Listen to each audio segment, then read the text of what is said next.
There are places on Earth where humans live that are so isolated you could die waiting for help to arrive. And the reasons people choose to stay there will blow your mind. We are talking about settlements where the nearest neighbor is hundreds of miles away, where supplies come once a year if you are lucky, and where leaving means risking your life. These are not temporary research stations.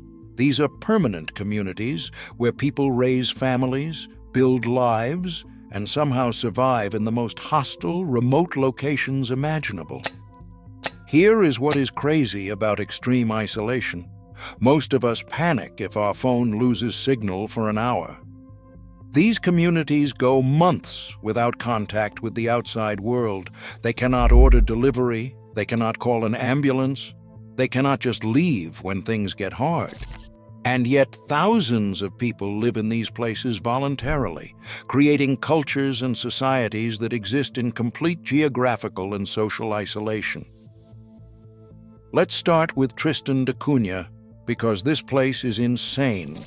It is a volcanic island in the South Atlantic Ocean, and it holds the title of the most remote inhabited archipelago on Earth. The nearest inhabited land is St. Helena, 1,343 miles away. The nearest continent, Africa, is 1,750 miles away. Only 236 people live there, and they are more isolated than astronauts on the International Space Station. Everything has to come by boat, and boats only come 8 to 10 times per year. In a medical emergency, you have to hope the weather is good enough for a helicopter evacuation, or you could be waiting days. Internet service exists now, but it is satellite-based and slow.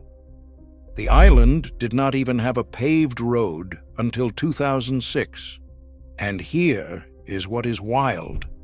The 236 people on Tristan da Cunha are almost all descended from 15 original settlers. They share 8 surnames across the whole population. Everyone is related to everyone else in some way. The gene pool is so small that genetic disorders are a serious concern, yet people stay. They stay because Tristan da Cunha is home, because they have a community that works together, and because despite the isolation, they have built a functioning society. But here's where things get even more extreme. Supai, Arizona, is a village at the bottom of the Grand Canyon, and it's the most remote community in the continental United States. There are no roads leading to Supai. None. The only ways in or out are by helicopter, on foot, via an 8-mile trail, or by mule. Everything comes down that trail by mule or helicopter. Supai is home to about 200 members of the Havasupai tribe, who have lived in this canyon for over 800 years. The United States Postal Service delivers mail by mule, making it the only place in America where mail arrives this way. Emergency medical care means hiking out or waiting for helicopter evacuation. And honestly, the isolation is both curse and protection. The Havasupai have maintained their culture because they are so hard to reach. But medical emergencies and supply shortages make modern life incredibly challenging.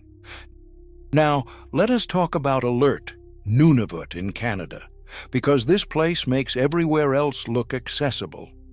Alert is the northernmost permanently inhabited place on Earth, sitting 508 miles from the North Pole. The population fluctuates between 50 and 60 people, mostly military personnel. The temperature averages minus 28 degrees Fahrenheit year-round. In winter, it drops to minus 40 degrees Fahrenheit regularly. The sun does not rise for 4 months straight, from October to February. The sun does not set for 4 months from April to August. Try living like that and maintaining your sanity. But guess what makes Alert even crazier? There is a Canadian military base there, which means people volunteer for this. Supplies come by plane, but flights are canceled for weeks due to weather. Medical emergencies can take days for evacuation. You are closer to Moscow than Toronto.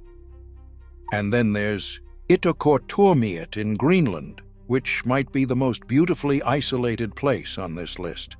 It sits on the eastern coast of Greenland, with a population of about 350 people, and it is surrounded by ice, fjords, and polar bears.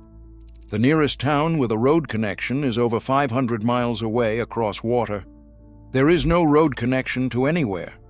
Ittoqqortoormiit receives supply ships 2 to 3 times per year when the sea ice breaks up enough to allow passage. That's it. For the rest of the year, you have what you have. Fresh produce? Forget about it unless you are hunting or fishing. Medical care is limited to a small clinic, and serious cases require evacuation by helicopter or plane to Iceland or Denmark, which is over 1,200 miles away. But here's what makes Ittoqqortoormiit fascinating. People don't leave. They hunt seal, polar bear, and narwhal. They fish through ice. They have adapted to extreme isolation by maintaining traditional Inuit practices while using modern technology where possible. The community is tight-knit because it has to be. When you are that isolated, you depend on your neighbors for survival. Now, here is where isolation becomes truly mind-blowing. Oymyakon, Russia. This village in Siberia is the coldest permanently inhabited place on Earth. The average January temperature is minus 58 degrees Fahrenheit.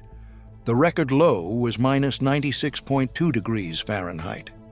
It is so cold that car batteries die, metal shatters, and exposed skin freezes in minutes. About 500 people live there year-round.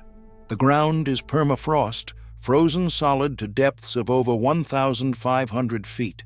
They cannot bury their dead without lighting fires for hours to thaw the earth. Cars have to keep running around the clock in winter, or they will never start again. Schools only close when temperatures drop below minus 61 degrees Fahrenheit. Oymyakon is not connected to the main Russian road network for much of the year. The Road of Bones becomes impassable during extreme weather. Supplies can be cut off for weeks or months. But here's the thing about all these isolated communities.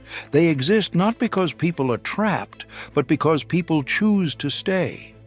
Tristan da Cunha residents could leave, but do not. The Havasupai could relocate, but will not. People in Oymyakon could move to warmer parts of Russia, but stay. Alert personnel volunteer for assignments there. Why? Because isolation creates something unique. These communities develop cultures, traditions, and bonds that do not exist in connected societies. When you cannot rely on outside help, you rely on your community. When you cannot order supplies online, you learn to make do with what you have. When you cannot leave easily, you invest in where you are. The isolation that would drive most of us insane becomes normal. Kids in Supai grow up thinking mule mail is how everyone gets packages. People in Ittoqqortoormiit go months without fresh vegetables and do not think twice about it. Alert personnel adjust to months of darkness and months of daylight. Oymyakon residents laugh at temperatures that would kill unprepared visitors in hours. But there is a darker side to this isolation. Medical emergencies can be fatal simply because help is too far away. Mental health struggles are amplified when you cannot leave. Economic opportunities are limited. Young people often leave for education and do not come back.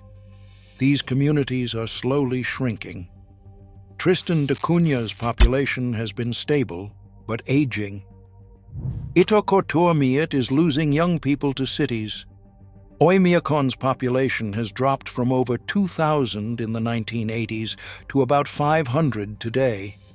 The most isolated human settlements represent something profound, the extremes of human adaptability and stubbornness.